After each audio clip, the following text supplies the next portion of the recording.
I thought in this video we'd have a look at some alternatives to standard dry flies, because these gorgeous feathers, saddle hackles, are in a little bit of short supply. Mostly because young ladies have chosen to put them in their hair instead of allow us to use them for their proper purpose. Apparently young ladies are prepared to pay a lot more for their hair than we're prepared to pay for our fishing flies.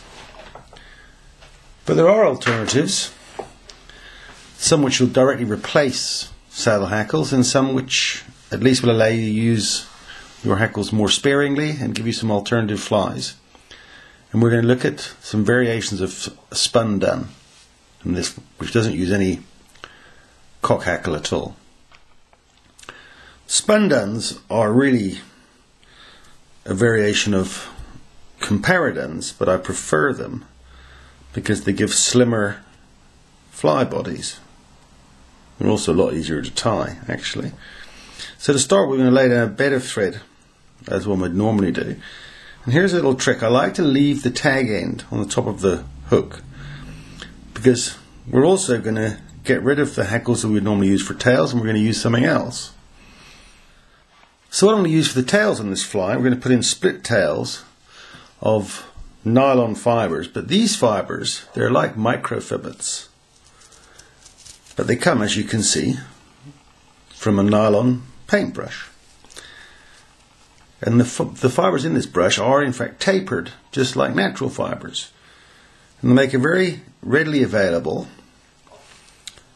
material for tying in split tails, and also remarkably economical. So I've taken two fibers from that paintbrush, matched up the points, and we're going to tie them in on top of the hook shank with a couple of wraps of thread. And then we're going to get the length that we want. And if we're lucky, they're going to behave themselves, and if not, we're going to have to play around a little bit. But we're going to try to split them apart. It gives you better flotation, and I think probably a better imitation as well.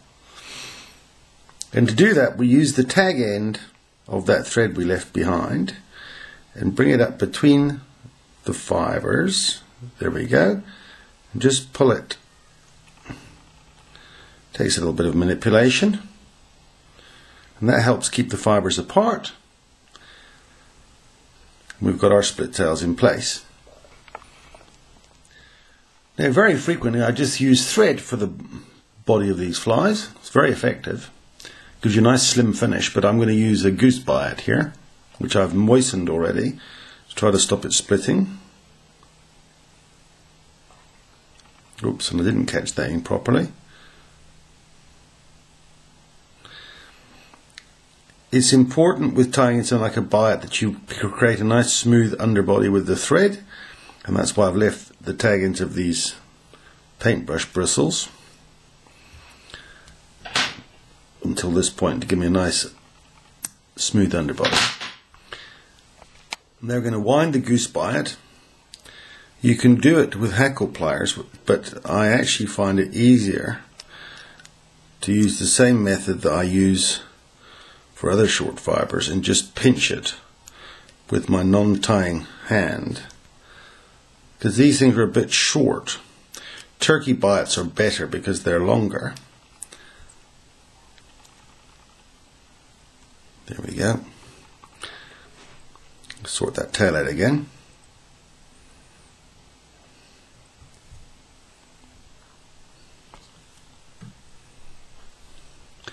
There we are.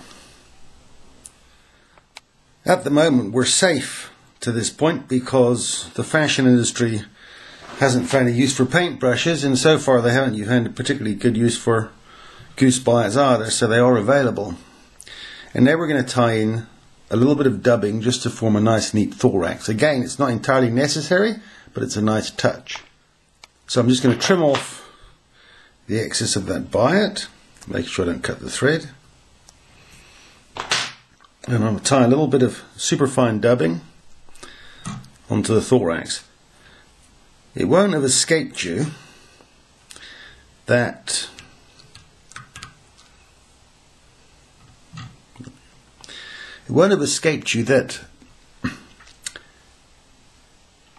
you can tie this fly in any colour variation you like in pretty much any size.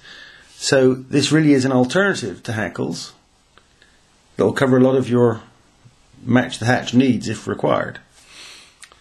And we're going to form the wing, or hackle, if you can use that term, with deer hair. So the same as a comparadun, but this is, I think, an easier way of using it. So take some deer hair, going to cut out some hair off the skin, and as we normally do, we're going to brush out the loose fibers and that underfur.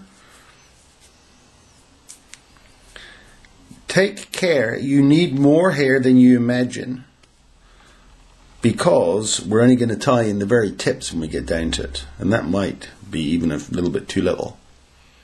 Once you stack the hair, take it out of the hair stacker with the points facing forward. That's the opposite to what you do with an elk hair caddis, because the hair is going to be pointing the other direction. Just clean up any loose fibers that might be there. Present the hair on top of the hook shank, make one wrap, adjust this length that you want the hackle to be, make 2 wraps and pull tight, make 3 wraps and pull tight, make 4 wraps and pull tight. And then as far as possible, we're going to trim the butts off, but leave a little bit behind. Don't worry about the other ones, we're going to trim them up in a second. One of the great things about this spun done pattern is that you don't rely only on the flotation of the hackle, or in this case the hair, because it's got its own little flotation device here in the thorax area where you've got the butts of the hairs. Support the hair on top of the hook, make sure it's nice and tight now, bend it back upwards and squash it hard back along the hook shank with your fingernail.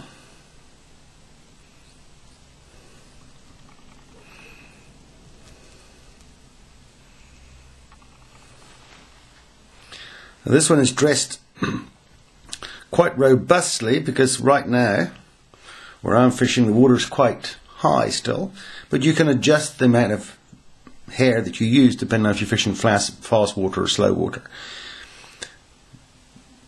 It's very important now that we build a nice ball of thread hard up against that wing.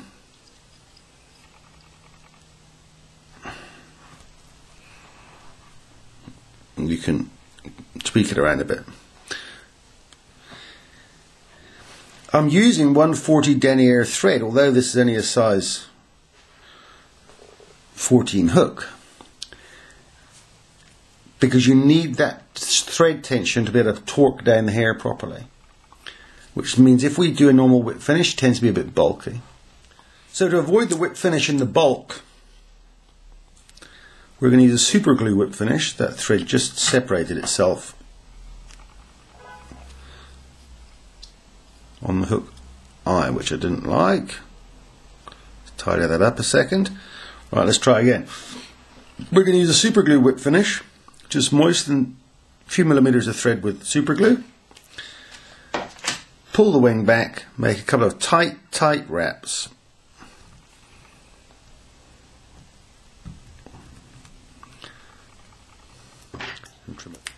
Tight wraps of thread. Cut it off once the super glue's been there for a second or two, and just trim flat along the bottom of the hook shank and adjust the wing. There's the odd fibre that's a bit long, we'll just take that out.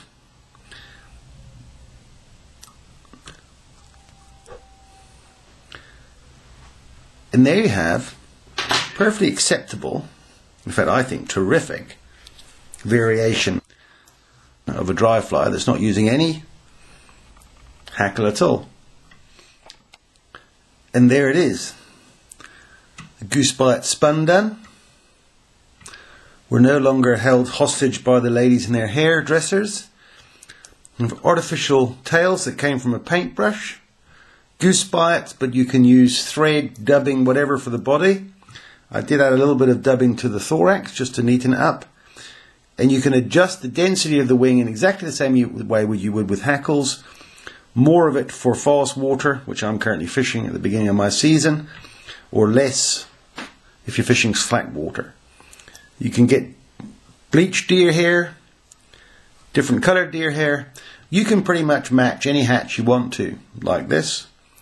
You can trim the hair and turn it into a spinner pattern. You can chop all the hair off on the river and turn it into a floating nymph.